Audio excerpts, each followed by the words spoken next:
Nanti kita akan diskusikan dalam sesi selanjutnya tanya jawab. Tapi sebelumnya saya akan beri kesempatan untuk Pak Jehan Syah ya, untuk memaparkan materinya. Sebelumnya saya bacakan CV Pak Jehan Syah. Pak Jehan Syah lahir di mana ya Pak? Di Medan. Di Medan. Medan ya. 6 September 1970. Beliau ini ahli bidang perkembangan MBR ya, pengamat perkembangan perumahan permukiman MBR di Indonesia.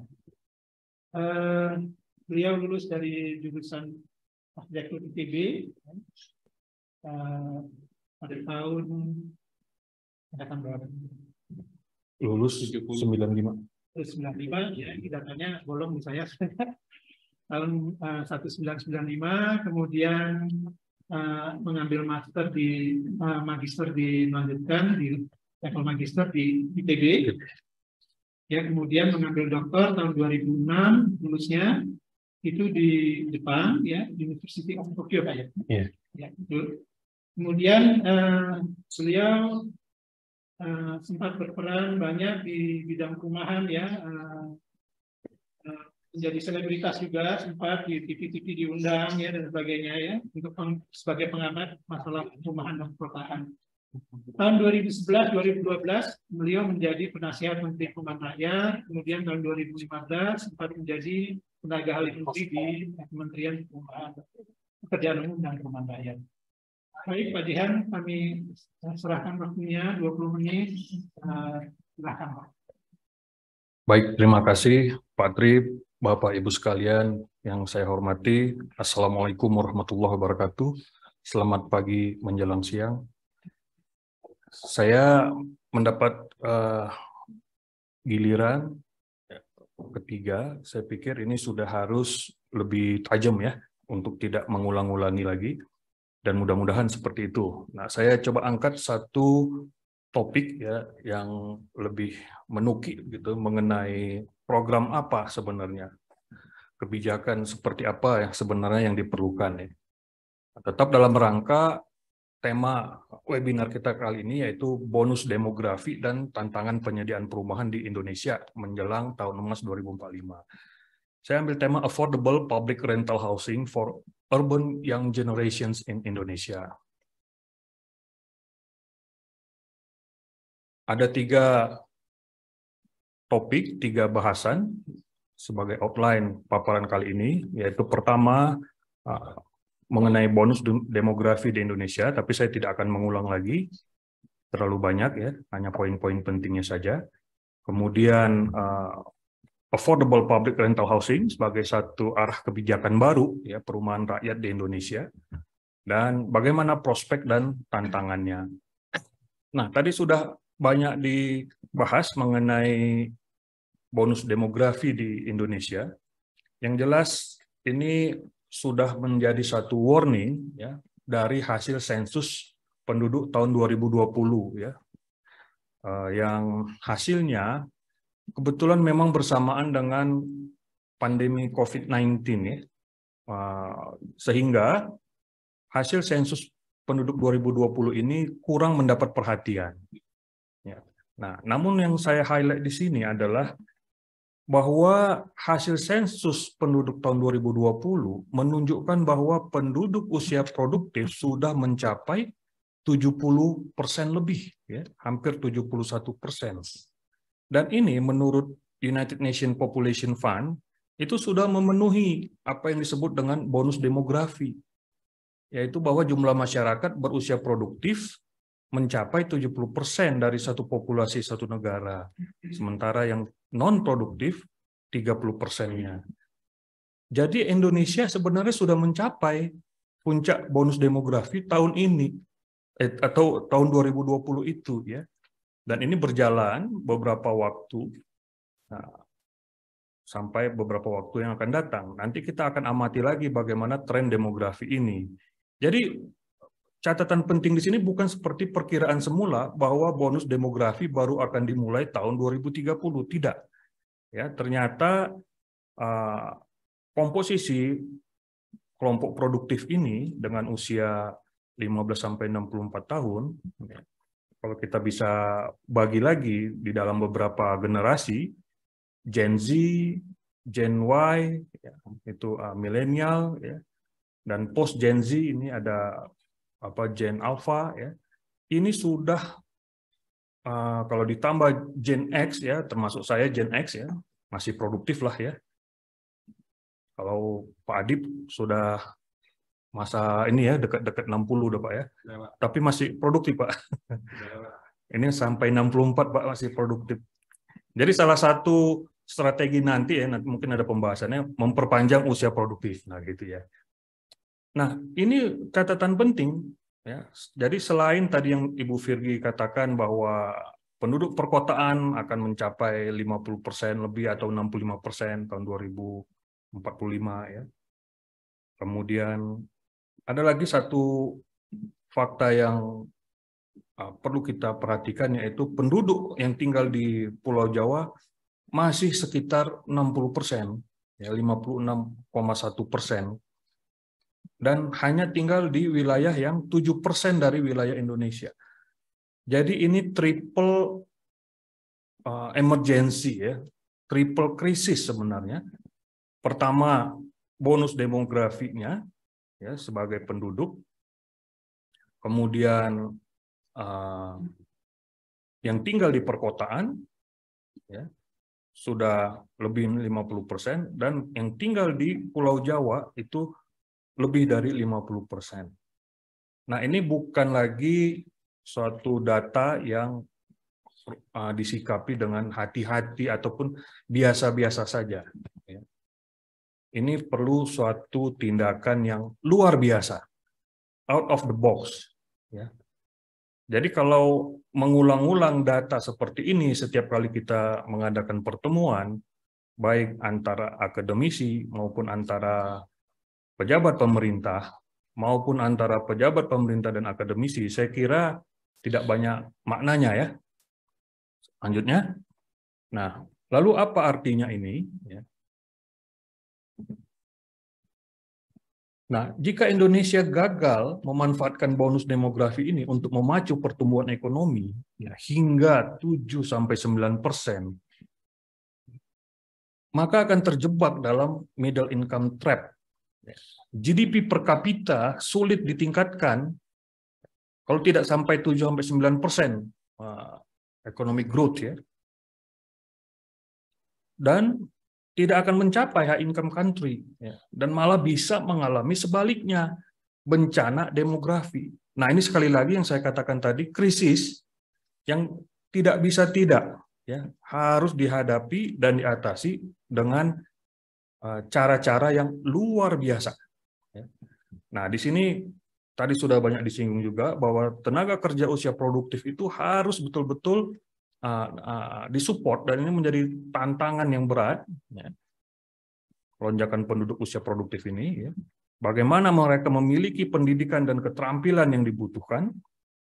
Jadi bukan sekedar memiliki pendidikan dan keterampilan, tapi yang dibutuhkan ya, ekonominya seperti apa ya. Terutama di sini keahlian yang berbasis IT. Jadi ekonomi digital ini semakin berkembang. Kemudian mereka mendapatkan pekerjaan itu dan menjadi penggerak ekonomi. Artinya pemerintah menyediakan lapangan kerja.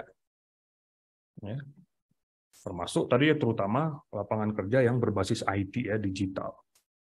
Nah, dan kemudian tidak bisa tidak, karena sebagai manusia dan masyarakat yang memiliki budaya bermukim ya, dan membangun tempat tinggal yang baik dan sehat, pemerintah sudah harus memiliki program yang kuat, program yang jelas, ya, menyediakan basic services secara memadai. Jadi basic services ini termasuk di dalamnya housing, pelayanan-pelayanan dasar. Inilah peran pemerintah yang tidak bisa tidak lagi.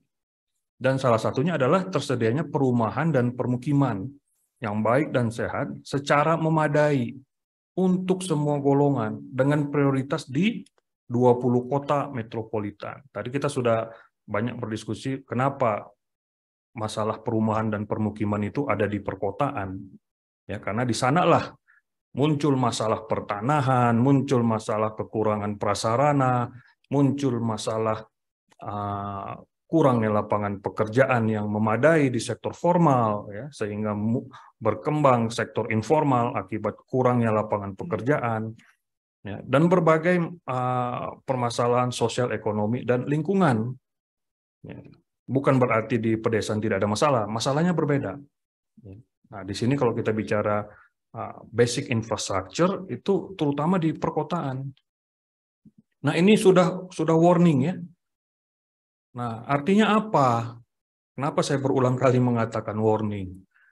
Ya, sebelum-sebelumnya kalau kita seminar sering kita menggunakan pasal 28H dan pasal 33 Undang-Undang Dasar 45 yang mengatakan bahwa setiap orang berhak hidup sejahtera lahir dan batin, bertempat tinggal dan mendapatkan lingkungan hidup yang baik dan sehat serta memperoleh pelayanan kesehatan. Pasal 33 ya, cabang-cabang produksi yang penting dan menguasai hajat hidup orang banyak dikuasai oleh negara dan digunakan untuk sebesar-besarnya kemakmuran rakyat. Demikian juga berikutnya ya, bumi dan air dan kekayaan alam yang terkandung di dalamnya dikuasai oleh negara. Dan digunakan ya, arti digunakan itu dikelola, di-manage. Jadi bukan hanya on paper ya dikuasai oleh negara bisa, tapi cukup memberi perizinan. Nah, ini pandangan-pandangan yang aneh-aneh ini selalu menjadi satu excuse ya pemerintah tetap malas ya membangun sistem. Padahal konstitusi sudah memberikan arah pemerintah harus menggunakan, artinya mengelola bumi dan air dan kekayaan alam yang terkandung di dalamnya itu untuk sebesar-besarnya kemakmuran rakyat. Nah, inilah saatnya bonus demografi itu mengaktifkan pasal 28H dan pasal 33 itu. Artinya sudah berpuluh-puluh tahun pemerintah berganti-ganti periode pemerintahan, rejim pemerintahan itu tidak kunjung bersungguh-sungguh ya. Bersungguh-sungguh menjalankan konstitusi. Kita bisa katakan ini tidak dijalankan ini konstitusi ya. Padahal pemerintahan negara Indonesia itu dibentuk ya, dengan landasan menjalankan konstitusi. Ya. Nah, ini bonus demografi sekarang ini udah memberikan alarm yang lain lagi ya. Sekaranglah saatnya, tidak bisa tidak lagi. Jangan bermain-main dengan skema program, jangan bermain-main dengan kebijakan. Nah, inilah saya memaknai bonus demografi itu seperti itu ya. Nah, bagaimana di bidang perumahan? Harus jelas ya, ada satu perubahan kebijakan. Housing policy change. Ya. Tidak bisa lagi dibiarkan ini program Rusunawa yang tidak efektif ini. Saya ini hanya satu foto aja ya, Rusunawa Rebek ya. Koleksi di laptop saya ini mungkin ada ratusan ini. Koleksi gambar Rusunawa Rebek ya, Rusunawa yang unmanaged well ya, Rusunawa yang mangkrak, Rusunawa yang mungkin sudah jadi objek pembuatan film Pengabdi Setan sekarang ya. Wah, banyak sekali lah ya. Ini tidak bisa lagi dibiarkan. Kok pemerintah membiarkan terus nih? Setiap tahun bangun sekian puluh twin block, sekian puluh twin block terus begitu tiap tahun. Ya. Tidak bisa. Ini sudah harus di-stop. Ya, kalau saya rekomendasinya Rusunawa itu serahkan ke daerah yang memang memiliki kemampuan fiskal ya. Nah, pemerintah pusat sudah harus change the housing policy, new housing policy become affordable public rental housing. Skala besar. Ya, visi dan misinya udah jelas tadi ya. Pertama itu bahwa ini adalah wujud, mohon maaf ini terputus ya. Tapi bisa lanjut deh dengan video aja ya. Visi dan misinya itu public housing itu ya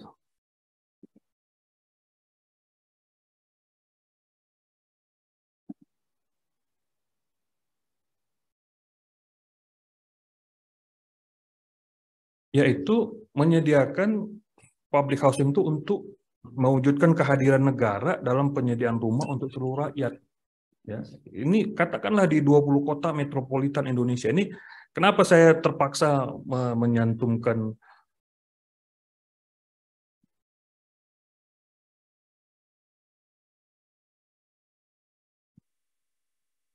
Nah, ini, maaf ya. Ini presentasinya terputus ya. Oh dari Mas Adit ya. Nah, padahal ini hal yang lebih teknis ya, untuk menunjukkan ini implementable gitu loh. Ya, ini harus diwujudkan secara lebih jelas ya. Jabodetabek ya, Jakarta sekitarnya, Gerbang Kertasusila, Bandung Raya, Mebidangro, Makassar, Maminasata, Palembang Raya, Banjarmasin sekitarnya, Denpasar sekitarnya, Batam sekitarnya. Indonesia punya metropolitan yang sangat banyak ya, sangat banyak dibandingkan negara-negara di Asia Tenggara ya. Kalau Thailand sebagai komparasi kita cuma punya satu ya, yaitu Bangkok. Malaysia cuma punya satu, yaitu Kuala Lumpur. Indonesia punya 20. Dan masalahnya sama semua, Pabalatak ya permukimannya. Tidak bisa tidak, ini sudah harus berganti kebijakannya, ya, yaitu bagaimana pemerintah bisa mengembangkan affordable public rental housing. Namun tadi dari uraian Bu Virgi, kok ini public housing diartikan apartemen transit, atau ada pejabat yang mengartikannya rusunami ya. Waduh, ini tidak ada literaturnya seperti itu. Public housing itu ya ini public sector. Ya, intervensi pemerintah di public sector. Dan bentuk yang terbaik adalah rental, karena itu adalah state-owned asset, ya, barang milik negara. Barang milik negara tidak bisa dilepaskan. Nah, kan bisa Pak pemerintah menyediakan stimulan bagi swasta, beda.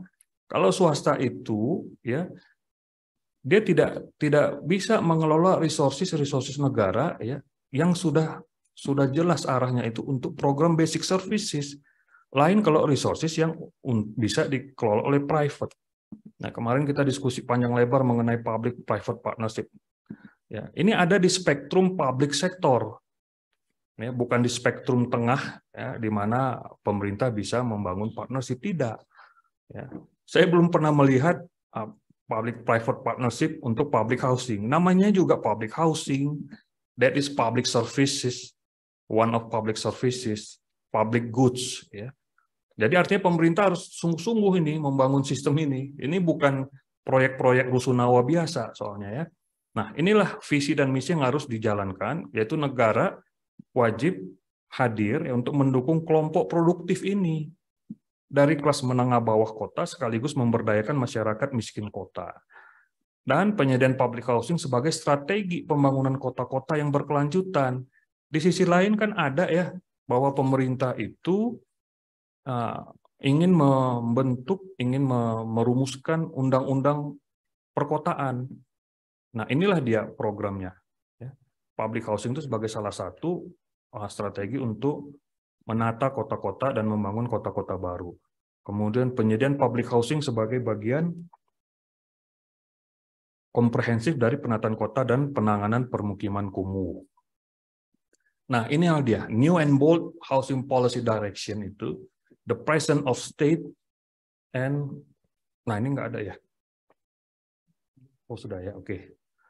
The presence of state in developing public housing delivery system. Jadi pemerintah harus membangun sistem, nggak bisa lagi kumpulan proyek-proyek twin block rusunawa dibagi-bagi ke pesantren, dibagi-bagi ke polisi, dibagi-bagi ke tentara, nggak bisa lagi. Ya, coba lihat tadi ya permasalahan negara ini, permasalahan bangsa, bonus demografi yang kalau tidak ditangani dengan benar menjadi bencana demografi. Jadi main-main proyek itu dampaknya besar untuk bangsa dan negara. Malas membangun sistem itu dampaknya besar sekali untuk bangsa dan negara. Nah ini yang saya mohon maaf ya menggunakan istilah-istilah yang cukup keras ya, karena ini memang sudah tidak bisa lagi dihindari gitu, bahwa pemerintah sudah telat bahkan ya. Nah, bagaimana komposisinya ini? Tidak bisa lagi mengklaim namanya target pembangunan 1 juta rumah itu dari pembangunan perumahan yang dilakukan oleh developer, yang dilakukan oleh instansi-instansi, oleh Pemda, tidak bisa. Ini tugas pemerintah pusat, pemerintah nasional. Ya.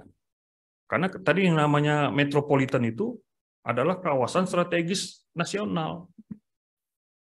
Ya tentu dong harus dengan program atau proyek strategis nasional. Nah, kalau saya perkirakan public housing ini perlu 50%, mengingat tadi banyaknya kebutuhan di 20 kota metropolitan itu, ya. Kemudian didukung lagi oleh community based self-help housing dan social housing. Inilah program pemerintah yang setidaknya ya di atas 5 juta lah ya untuk 5 tahun. Nah, selebihnya itu commercial housing tetap didukung dengan satu mekanisme bisnis properti yang baik ya. Nah, di basisnya itulah di bawah ya ada housing delivery system, housing finance dan settlement area yang harus dibangun ya. 3 pondasi di bawah itulah yang akan mendukung produksi multi housing delivery system di atasnya. Jadi misalnya mengendalikan resources kunci tadi ya, tanah, infrastruktur, biaya, tata ruang dan sebagainya itu, kalau ini hanya dibiarkan secara liberal ya dan kapitalistik, ya habis semuanya dengan commercial housing. Ya, kalau tidak ada public housing yang dialokasikan sumber-sumber daya kunci ini, ya habis. Bukan berarti public housing itu kita seperti di negara komunis, ya tidak ada lagi pembangunan bisnis properti, tidak. Public housing harus memiliki porsi yang memadai dan ini amanat konstitusi tadi. Ya.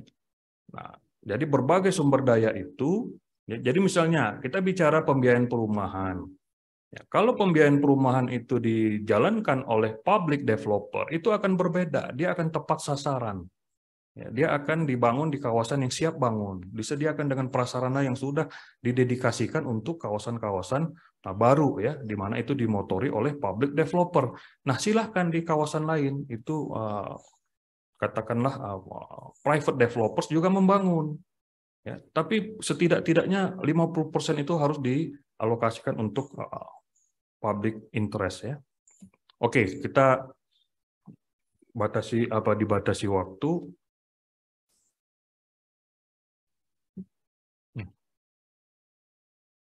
Nah, selanjutnya isu yang akan muncul ini terkait dengan bagaimana subsidi ya, dan isu-isu affordability. Nah, biasanya selalu muncul perdebatan di mana banyak pihak yang akan mengatakan terlalu banyak resources ya, increase vaccination of resources ya. Jadi yang divaksinasi bukan hanya pandemi tapi juga public housing ini ya, into the housing sector when the housing sector is becoming marginalized ya. Jadi akhirnya sektor perumahan itu tidak ada lagi. Supply side subsidy and direct provision of housing have long been regarded as inefficient. Inilah kritik-kritiknya ya. Ini harus di-manage dengan sistem tadi ya, rent setting mechanism, kebijakan dan penetapan harga sewa rusunawa. Nah, kita belum sampai ke perdebatan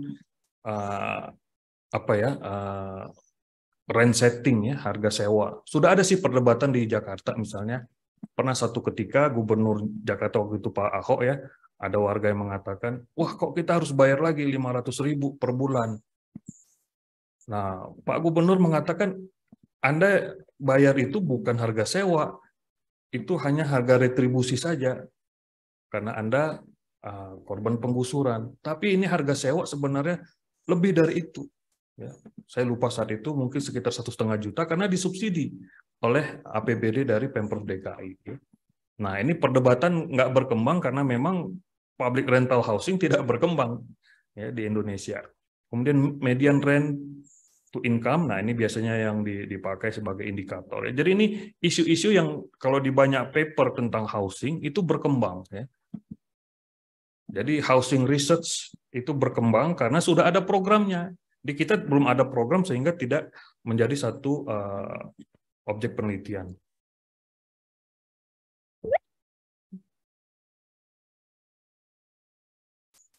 Lalu bagaimana arahnya? Nah ini tadi public housing concept. Nah ini satu pembicaraan yang sifatnya itu visioner ya, konsep-konsep yang inovatif yang out of the box ya. Ini diwujudkanlah ya. Tapi yang penting tadi the new and strong and bold housing new housing policy ya. Nah, ini akan semakin menjustifikasi ya, public housing for middle class urban society, public housing for urban young families. Ya, tadi bonus demografi itu banyak diantaranya adalah kelas keluarga muda ya, and community housing for the traditional low income group.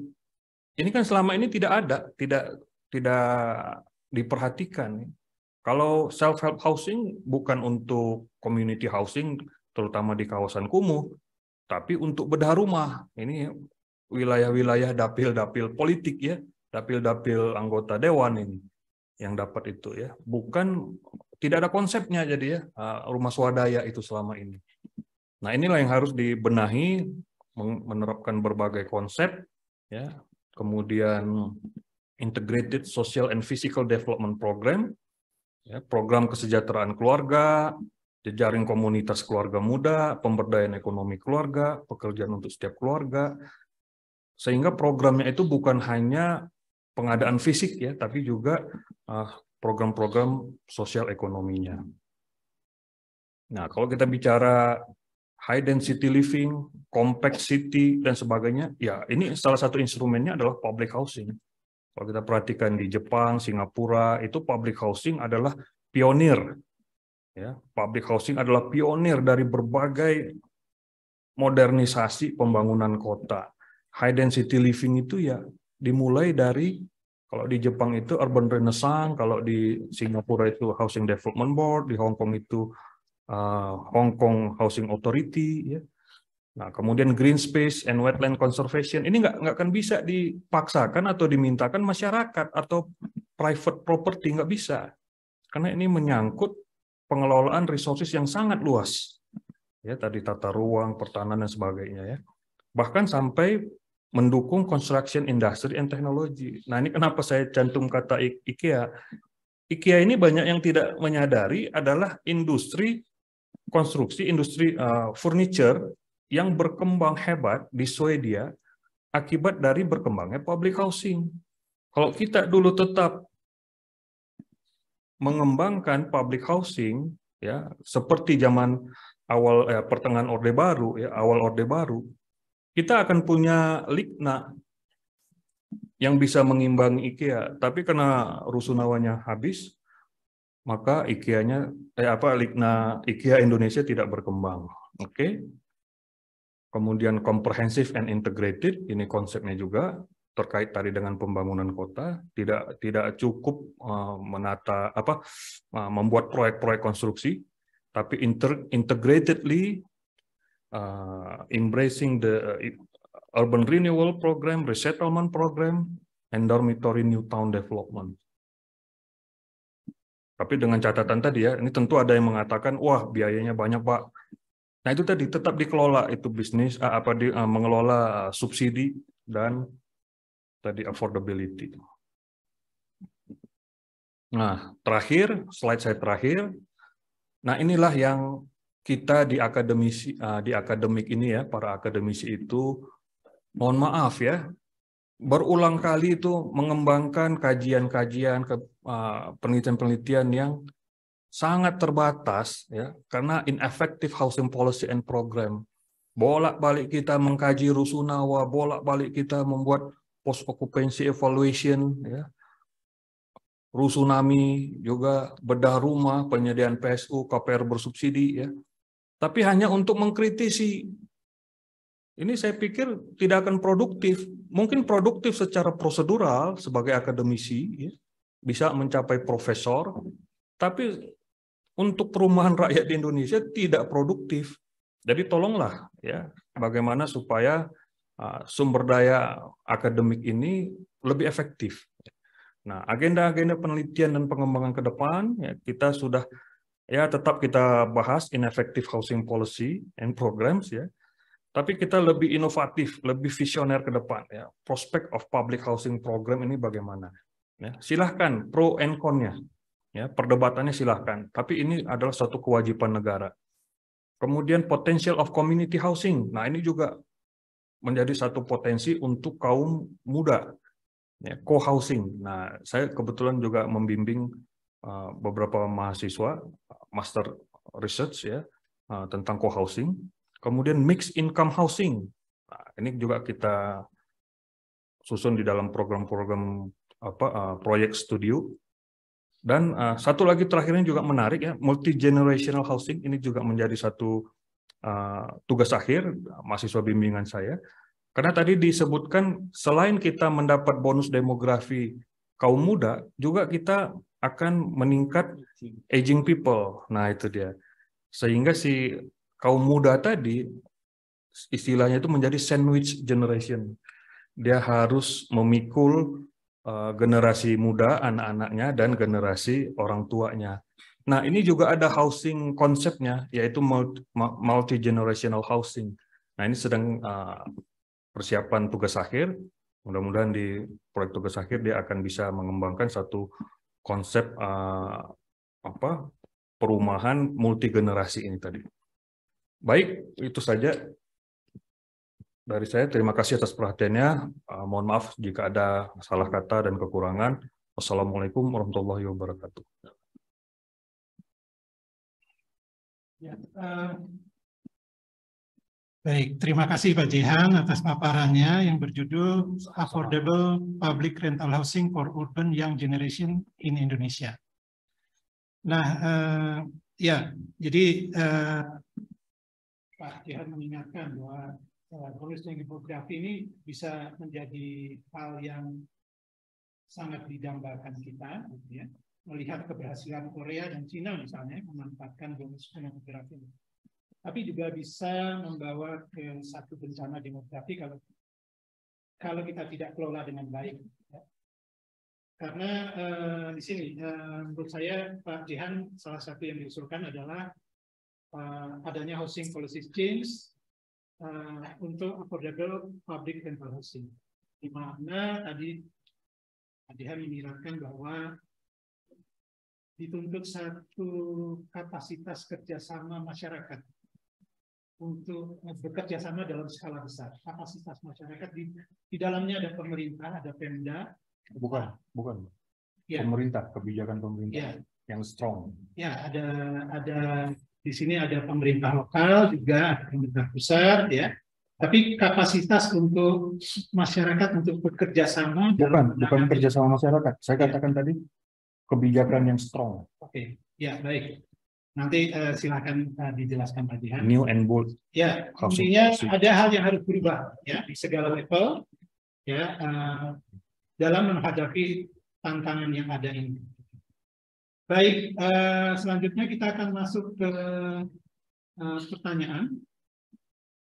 Di kolom chat ada satu penanya ya. Ini untuk tiga pembicara. Mungkin kita mulai dari sini saja. Nanti kalau ada yang ingin menyusul, silahkan menulis di chat atau resen ya. Nanti kita beri. Ada yang resen Pak Suga. Ada yang resen. Tolong Pak Adit, saya dibantu yang resen ya nanti ya. Tapi saya akan bacakan pertanyaan pertama dari Pak Riyardi Sulaiman. Mungkin yang pembicara yang ingin melihat pertanyaannya langsung bisa ya di kolom chat. Untuk Pak Jehan, apakah penyediaan public rental housing tadi dapat dilakukan pemerintah atau Pemda melalui BUMN atau BUMD? Bisa. Itu untuk Pak Jehan. Untuk Pak Adit, terkait perumahan terjangkau, apakah harus selalu perumahan UMR? Bagaimana dengan kebutuhan perumahan untuk generasi milenial yang saat ini makin sulit memiliki rumah, tapi tidak memenuhi kriteria MBR? Misalnya ini saya tambahkan ya, mengenai aksesibilitasnya, misalnya uang muka dan sebagainya. Seperti itu. Untuk Bu Virgi, apa peran pemerintah dalam membantu penyediaan untuk kaum milenial tadi? Ya, baik, saya akan urut dari pembicaranya ya. Jadi silakan Bu Virgi dulu, kemudian nanti Pak Adit, dan baru yang Pak Jehan. Baik, terima kasih Pak Tri. Untuk milenial memang tidak spesifikly kita sebut ini perumahan untuk milenial ya, tapi mungkin kulturnya tadi ya yang Masih kedengeran ya? Mohon maaf. Halo, kedengeran ya? Jadi masih fokus memang yang memang perlu diintervensi oleh pemerintah paling utama adalah perumahan MBR, entah itu milenial, entah itu tidak gitu ya. Tapi tentu saja tadi kami mendorong supaya misalnya dari desain, dari sistem karirnya, sebenarnya kalau public housing ya, MBR itu dari desain dan dari sebagainya itu tentu saja kemudian mengikuti kultur orang milenial gitu ya, keinginan atau kebutuhan dari kelompok ini. Tapi fokus kami adalah bagaimana mengintervensi perumahan untuk masyarakat berpenghasilan rendah, nah itu milenial atau tidak, terutama sektor informal apalagi gitu ya, yang tidak punya kemampuan untuk bankable gitu ya, masih terbatas lah dari sisi penyediaan, dari sisi pembiayaan bagaimana, dari sisi suplai rumahnya seperti apa dan seterusnya. Jadi itu, dan saya setuju sebenarnya perubahan publik, cuma sistemnya seperti apa gitu ya. Contoh-contoh yang terjadi seperti apa transit kita memang masih embrio gitu ya Pak Jehan. Memang saya sangat setuju bahwa harus ada perumahan publik yang tersedia untuk publik, tapi kan tidak bisa kalau namanya publik, dana publik itu pasti akan ada sistem yang dibangun tadi, berkarir kah atau tidak, mungkin semua kemudian menghuni di perumahan publik terus menerus gitu, pasti akan ada kriteria bagaimana mereka mengentas ke perumahan yang lebih baik lagi standarnya, karena perumahan publik kemungkinan kan perumahan yang standar paling rendah dari rumah layak huni lah gitu ya, kurang lebih, dengan kebutuhan ruang yang juga standar gitu ya. Nah, tapi kalau mereka ingin meningkatkan standar itu, tentu saja mereka harus mengentas dari rumah publik. Nah, rumah publik ini harus terus-menerus dimiliki oleh publik secara umum yang memang membutuhkan. Kalau saya konsepnya seperti itu. Nah, mungkin nanti contoh yang beberapa yang sudah ada di beberapa provinsi bisa menjadi embrio, tapi tentu saja sistem itu perlu dimatangkan gitu ya. Memang masih sangat jauh gitu ya, masih sangat banyak hal yang masih harus dipikirkan. Jadi memang kami punya keterbatasan bagaimana membangun sistem tadi supaya perumahan publik, termasuk rumah sosial, rusunawa maupun rusun yang kemudian publik tapi milik dengan kepemilikan yang stoknya kembali kepada publik, itu mungkin perlu dibangun terus ini sistem. Mungkin sementara itu Pak. Terima kasih. Baik, terima kasih Bu Firdi. Selanjutnya Pak Adib, silakan Pak Adib. Internet saya freeze, jadi saya jawab langsung dari Pak Riyadi Sulaiman ya.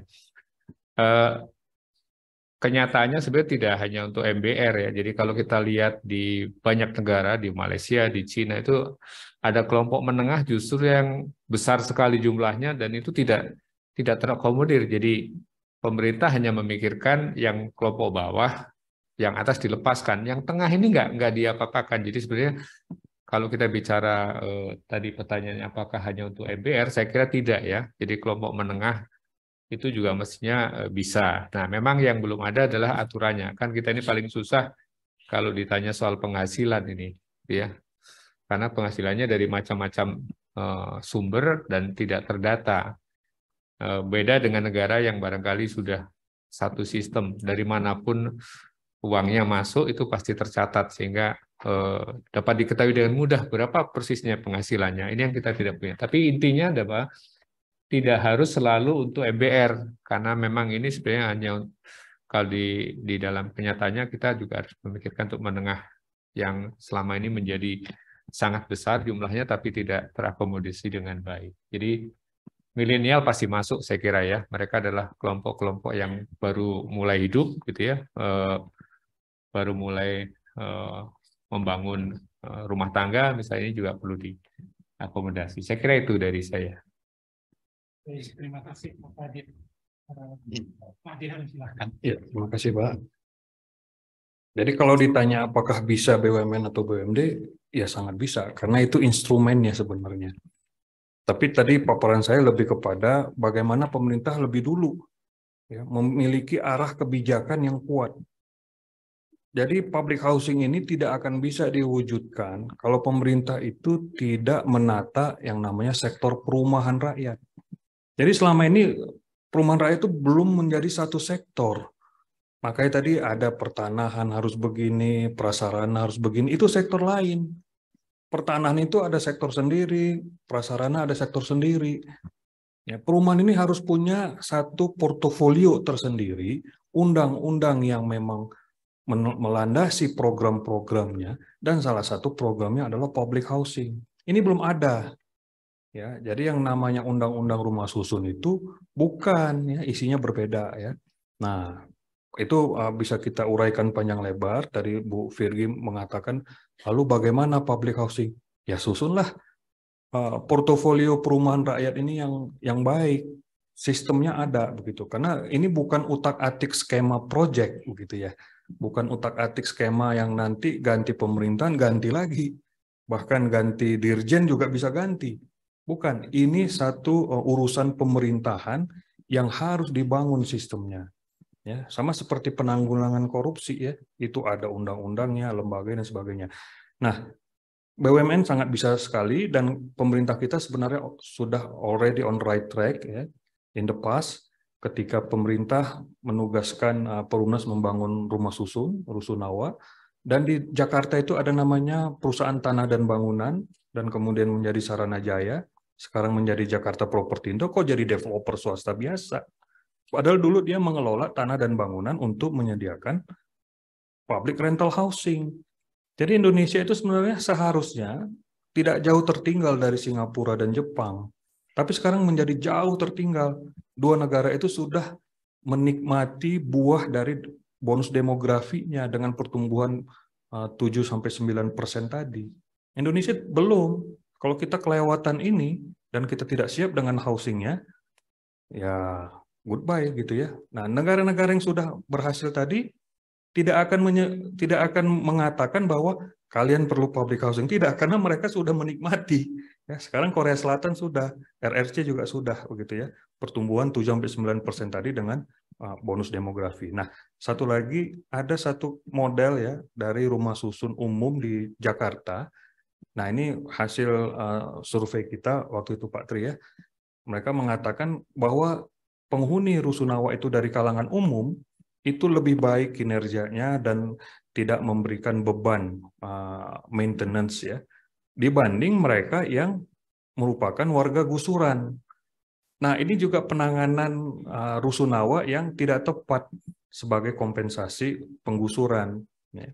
Nah, penggusuran itu harus ditangani dengan satu program yang saya sebut tadi, resettlement.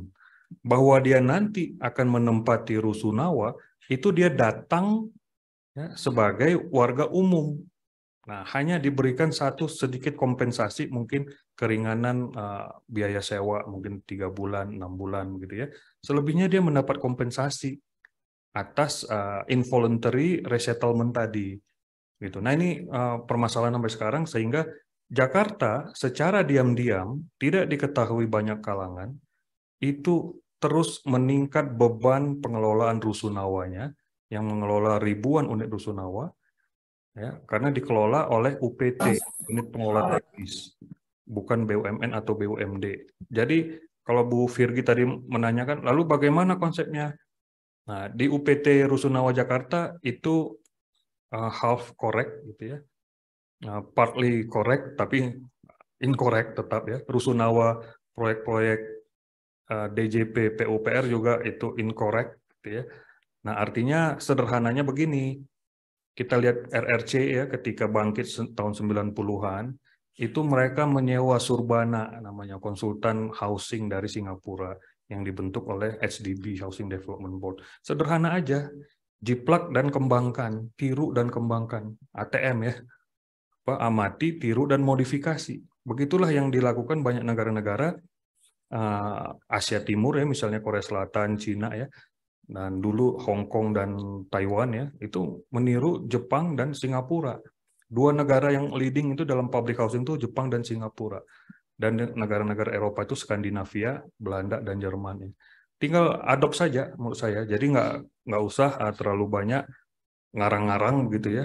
Seperti Rusunami itu juga skema yang tidak tepat gitu ya. Nah, kita kehilangan banyak opportunity nih Bu Virgi. National Affordable Housing Project itu hasilnya harusnya menjadi sistem ya, public housing delivery system, tapi nggak tahu saya bagaimana nasibnya. Itu project besar ya, multi years, dibiayai dengan biaya hutang ya, berapa miliar. Nah, itu sebaiknya itu dikaji lagi dan dihasilkan melalui proyek-proyek penyiapan sistem seperti itu. Mungkin itu, Pak. Terima kasih. Baik, kita masuk ke sesi pertanyaan kedua.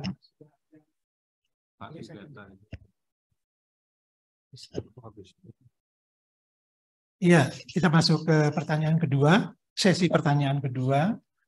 Di sini sudah ada resen dari Pak Sugata. Silahkan ya. Kita gabungkan dengan juga pertanyaan dari rekan dari Dinas PUPR Kabupaten Mamuju. Ya, nanti tolong diperkenalkan diri, Pak Sugata juga dari mana, dan teman dari dinas. Ya, nanti silakan memperkenalkan diri dulu. Silakan, Pak Sugata, silakan. Bisa di-unmute ya.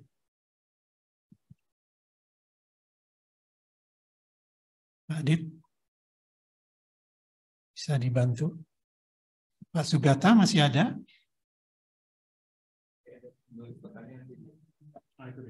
Nih, halo. Halo. Iya, silakan Pak Sugata. Aduh, terima kasih nih atas perhatiannya. Ada 2 atau 3 pertanyaan yang ditujukan. Pertama-tama kepada sahabat saya Pak Adib dengan Pak Jihad, juga Ibu dari Bappenas. Pertama mungkin menyangkut masalah ini rumah tuh jangan dilihat sebagai fisik material semata, tapi harus moral spiritual. Jadi rumah harus menjadi embrio pendidikan sekaligus persemaian budaya. Karena dari sanalah anak-anak bangsa itu bisa tumbuh berkembang. Itu pertama. Nah, yang kedua, saya nitip aja kepada Pak Jehan dulu nih. Pak Jehan tadi kan bisa bagaimana kontribusi akademik dari ITB bisa memfasilitasi rumah murah terjangkau, layak huni, dan bisa bisa direalisir dalam waktu dekat. Contohnya gini, kami berharap bahwa kan banyak mahasiswa Pak Adi maupun Pak Jihan yang sedang getol-getolnya berjuang memperjuangkan masyarakat katakanlah. Saya berharap adanya sebuah keinginan dari mahasiswa untuk bisa membuat desain LAB sekaligus mengaplikasikan gitu dalam bentuk ya deskripsi lah, paling tidak ada karya tulis. Karena saya berharap jangan malah masyarakat diprovokasi untuk melawan pemerintah, malah coba belikan sesuatu yang memungkinkan bisa bikin rumah murah. Itu buat wajahan sekaligus Pak Adib. Oke, yang Pak Adib itu bicara masalah ini ya, masalah urban. Tadi jadi saya ingat mungkin Pak Adib Bajan untuk ingat pada pernah ada acara di tingkat internasional bahkan Cities Magnet of Hope. Aduh.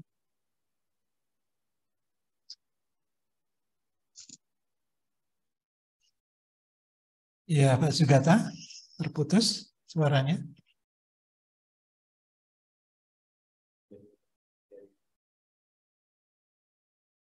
Oke, nanti bisa dilanjut Pak Sugata ya. Kita pindah dulu ke teman dari Dinas PUPR Mamuju. Assalamualaikum warahmatullahi wabarakatuh dan selamat pagi Bapak Ibu sekalian. Perkenalkan, nama saya Radinal Jayadi dari Dinas PUPR Kabupaten Mamuju. Jadi mungkin terkait dengan penyediaan perumahan yang layak untuk di kawasan perkotaan itu mungkin kasuistiknya Pak beda-beda untuk tiap kabupaten kota yang ada di Indonesia ini. Kalau kami secara kewilayahan itu, kami ini hanya bisa mengelola atau mengatur area penggunaan lainnya itu Pak hanya 24% dari total luas wilayah kami. Selebihnya itu adalah kawasan hutan, sehingga sulit berkembang. Jadi permasalahan ketersediaan sumber daya lahan ini menjadi satu bagian tersendiri, dalam perwujudan kebijakan penyediaan perumahan di perkotaan. Dikarenakan negara ini kan memberikan hak kepemilikan atas tanah, sehingga rencana-rencana pembangunan, baik itu penyediaan perumahan serta kebijakan pembangunan yang lain, terkendala dalam hal pembebasan lahan, sehingga sulit terwujud. Di lain sisi, bonus demografi juga menjadi kendala, ya, di mana sumber daya lahan tidak bertambah, akan tetapi kebutuhan akan hunian terus meningkat karena pertambahan jumlah penduduk itu sendiri.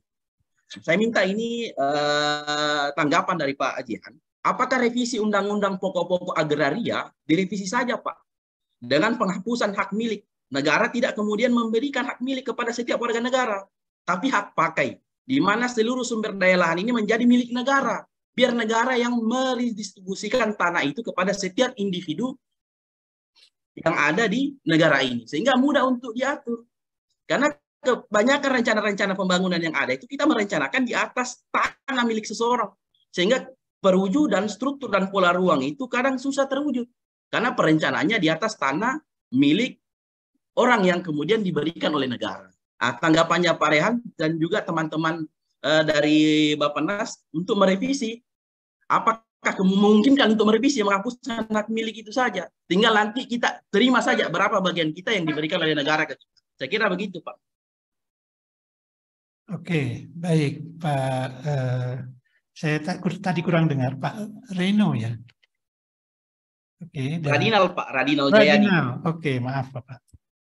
Ya, Pak Sugata masih ada? Oke, ini baik. Kalau begitu silakan. Saya minta pertama Pak Jehan dulu. Tapi pendek saja Pak, singkat ya, kita habis waktunya. Langsung menjawab Pak Radinal dulu. Baru mungkin jawaban Pak Sugata ya, kalau Pak Sugata kebetulan ada, kalau tidak ya nanti melihat dari rekaman. Baik, silakan Pak Jihan. Ini.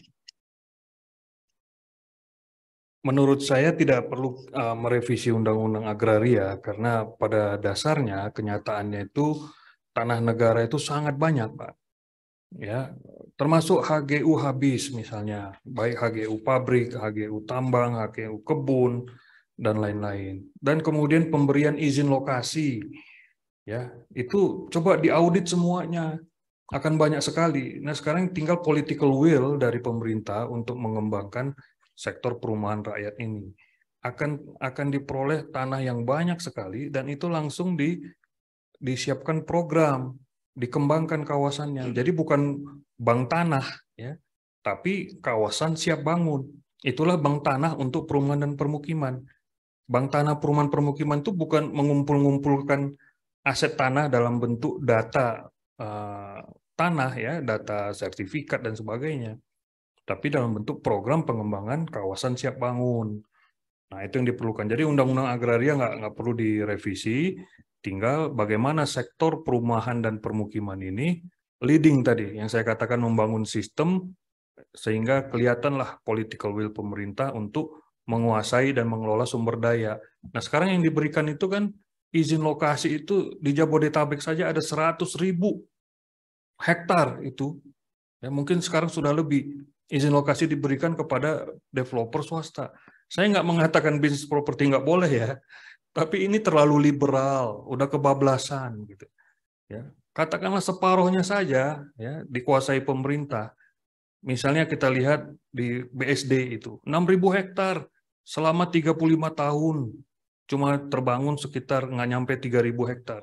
Jadi selama 35 tahun Jakarta terseok-seok dengan permukiman kumuhnya, kekurangan lahan, tapi di sebelahnya ada BSD yang bisa menikmati tanah 6.000 hektar, tidak dibangun apa-apa, dan peningkatan nilai lahannya berlipat-lipat selama 35 tahun.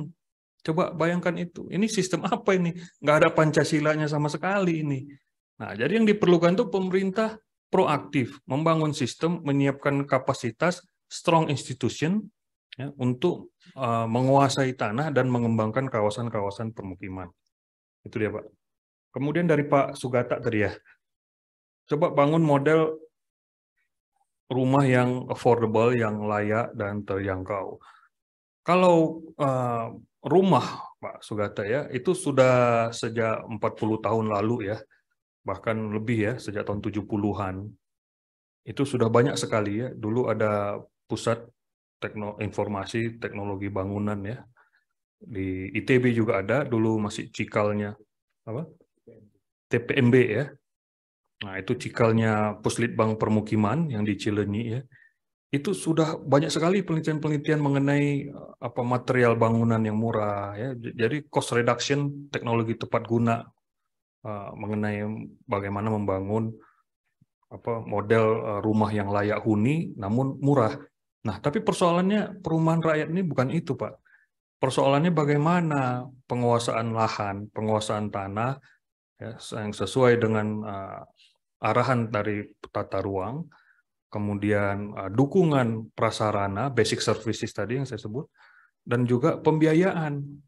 Ini resources kunci yang membuat mungkin komponen rumah, konstruksi rumahnya saja, itu mungkin sekitar 30-an% saja. Nah, selebihnya itu yang dibiarkan secara liberal itulah yang membuat masyarakat itu tidak mampu menjangkau perumahan, terutama di kawasan perkotaan ya dan sekitarnya. Nah, itu kalau model sudah banyak, Pak, dan di ITB mungkin atau di perpustakaan Puslitbangkim itu mengenai model rumah sederhana sehat itu sudah banyak sekali ya dan bisa diterapkan secara konstruksi bangunan begitu ya. Itu Pak Tri.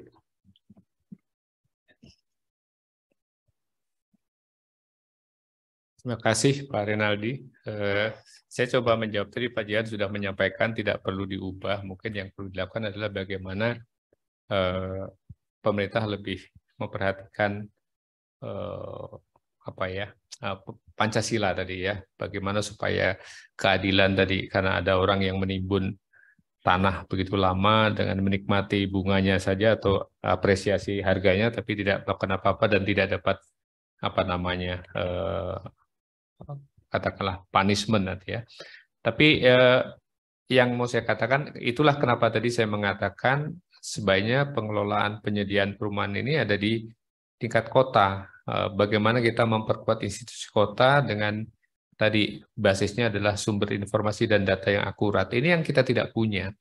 Saya punya contoh kasus beberapa tahun lalu ketika teman saya menjadi sekretaris Kementerian Kemenpera waktu itu menghubungi pemerintah Kota Bandung mau membuat perumahan susun, Pemkotnya tidak merespon, wali kotanya bingung, tidak tahu tanahnya di mana. Ini satu contoh kecil saja bagaimana pemerintah daerah itu tidak memiliki organisasi yang baik. Ya, ketika ditanya punya tanah tidak bisa menjawab dan akhirnya perumahan yang akan diberikan kepada Pemkot Bandung diberikan kepada ITB dan jadi asrama di Cisitu. Ini contoh kecil saja bagaimana kapasitas pemerintah lokal yang harus diperbaiki. Nah, saya kira ke situ Pak. Nah, jadi kenapa peningkatan kapasitas pemerintah lokal ini menjadi penting karena kita lihat betul ya. Tadi saya juga menyinggung bahwa yang namanya keterjangkauan itu tidak sama, tidak seragam, tapi diberikan keragaman. Ya, karena mungkin di Mamuju beda dengan di Makassar atau di Bandung. Ini yang memang harus kita perhatikan. Nah, hal-hal seperti ini yang barangkali mendorong kenapa pemerintah lokal harus diberi peran yang lebih baik, ditingkatkan kapasitasnya sehingga bisa mengambil keputusan dan bisa mengelola penyediaan perumahan dengan lebih baik lagi.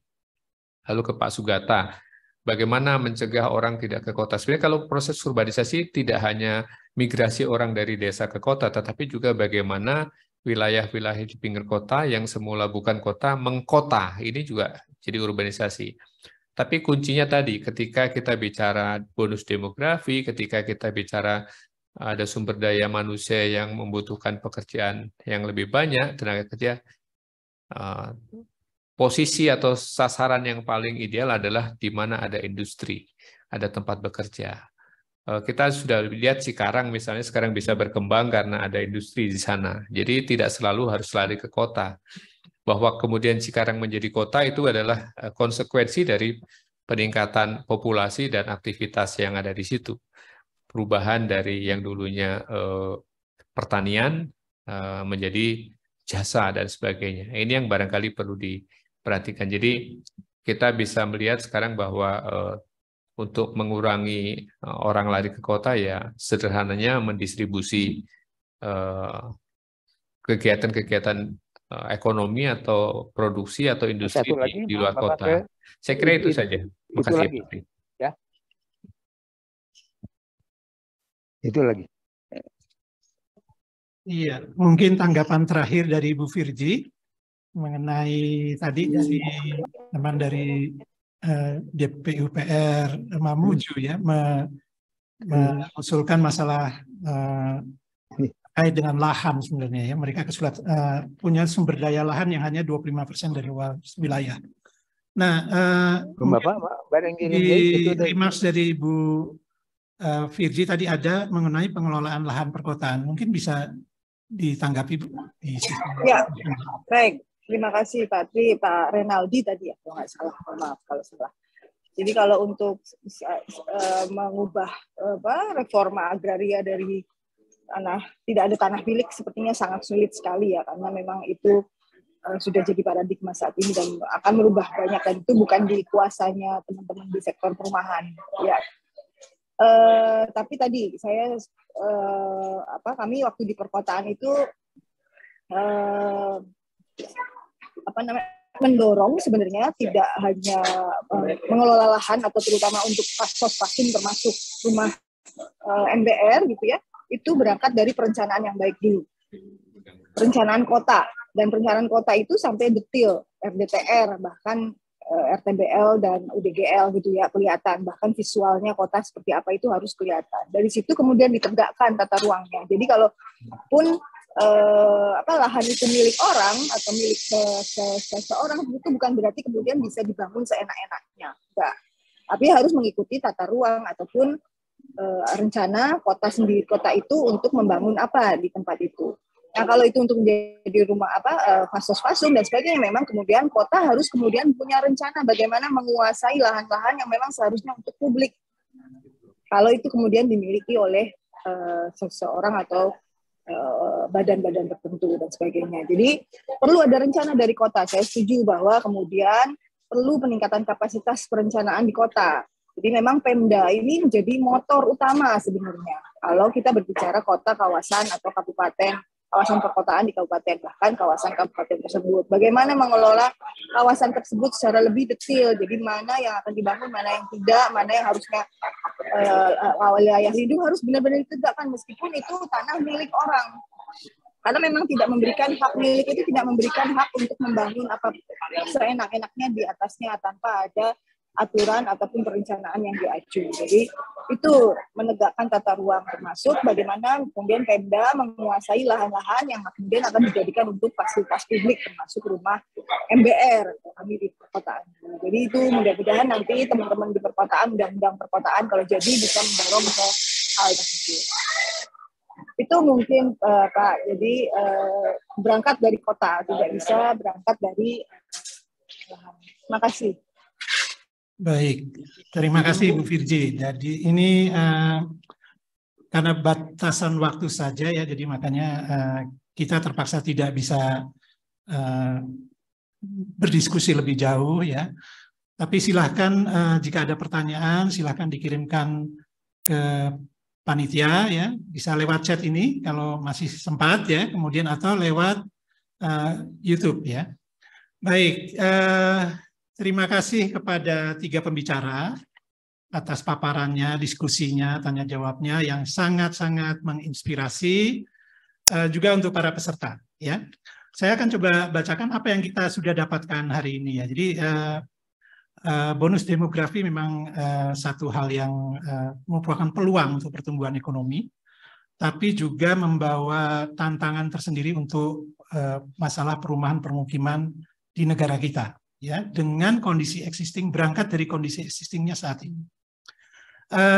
Kita ingin seperti bisa memanfaatkan bonus demografi seperti di Cina dan Korea ya, tapi tadi sudah sebenarnya mengerucut ya dari Bu Virgi itu mengatakan perlu ada masalah perbaikan penataan ya, maupun peningkatan bagaimana kita menata ruang, bagaimana mengelola lahan ya, bagaimana mengelola perumahan swadaya, menyediakan pembiayaan, itu dari Bu Virgi. Dari Pak Adib tadi yang berkaitan dengan Bu Virgi juga ada, jadi bagaimana mengefektifkan peran pemerintah daerah. Dari Pak Jehan lebih mengkerucut lagi, itu terutama peran dalam mengelola atau membangun ya satu affordable public rental housing yang baru, yang berbeda dari sekarang, yang sesuai dengan tantangan yang kita hadapi. Ya, tapi kembali itu yang kita dapatkan hari ini ya. Tapi kembali yang saya pernah dengar mengenai bagaimana kita akan mampu atau tidak melewati memanfaatkan bonus demografi ini, itu tergantung bagaimana kita sebagai bangsa ya mampu bekerja sama. Jadi untuk mengurusi hal-hal publik. Ya ini yang diragukan banyak pihak ya. Jadi apakah kita siap ya untuk memanfaatkan ini untuk tidak terjebak dalam bencana demografi ya. Yaitu kapasitas kita sebagai bangsa untuk bekerja sama ya mengatasi tantangan yang cukup besar ini. Baik ya, itu banyak hal ya, antara lain menyangkut bagaimana kita bekerja sama di pendidikan. Hal ini sudah mulai terlihat ya, kalau kita lihat kita banyak mendorong mahasiswa untuk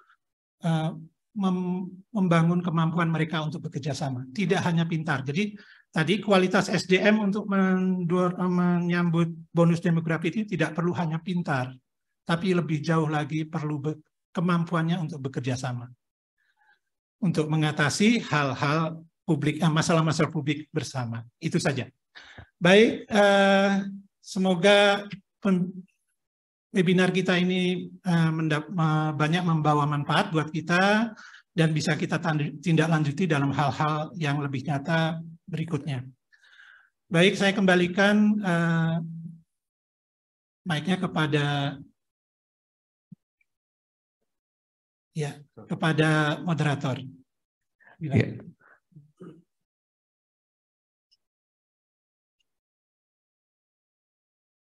Ya, baik. Terima kasih banyak Pak Tri Wono sebagai moderator yang telah memandu acara webinar kita hari ini. Saya juga ucapkan terima kasih banyak kepada seluruh pembicara utama hari ini, yaitu Pak Adi, Pak Jehan, dan Bu Virgi, yang telah memberikan pembahasan yang sangat menarik, serta bisa kita diskusikan secara lebih lanjut ke depannya untuk bisa membangun perumahan dan permukiman yang terjangkau dan layak huni yang nanti bisa mengakomodasi bonus demografi Indonesia. Nah, sebelum acara ini kita tutup, mungkin kita akan sesi foto dulu sebentar ya Bapak dan Ibu, terutama untuk yang daring ya Bapak dan Ibu di sini. Jadi mungkin untuk beberapa waktu ini saya minta tolong kepada Bapak dan Ibu untuk bisa menyalakan video yang terlebih dahulu ya, untuk bisa kita dokumentasikan yang telah hadir hari ini bersama-sama dengan pembicara dan juga partisipannya. Mungkin kita tunggu sebentar.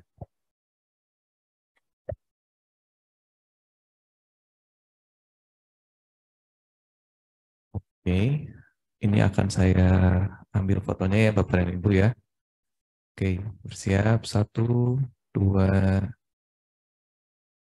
3. Oke, terima kasih banyak ya Bapak dan Ibu. Pertemuan webinar ini adalah pertemuan terakhir yang menutup seluruh rangkaian acara kita, webinar SLPK. Jadi tahun depan kita akan hadir kembali webinar-webinar selanjutnya dengan bahasan-bahasan yang tentunya akan lebih menarik dan juga bisa lebih produktif lagi seperti itu. Jadi kami akan undang kembali Bapak dan Ibu untuk nantinya webinar-webinar selanjutnya, dan ditunggu juga untuk diskusi-diskusi lainnya yang lebih komprehensif, detail, dan juga produktif. Untuk itu acara ini saya tutup. Assalamualaikum warahmatullahi wabarakatuh. Selamat siang Bapak dan Ibu. Saya kembali ucapkan terima kasih atas kehadirannya. Waalaikumsalam. Terima kasih Bu Virgi, Pak Adi. Terima kasih.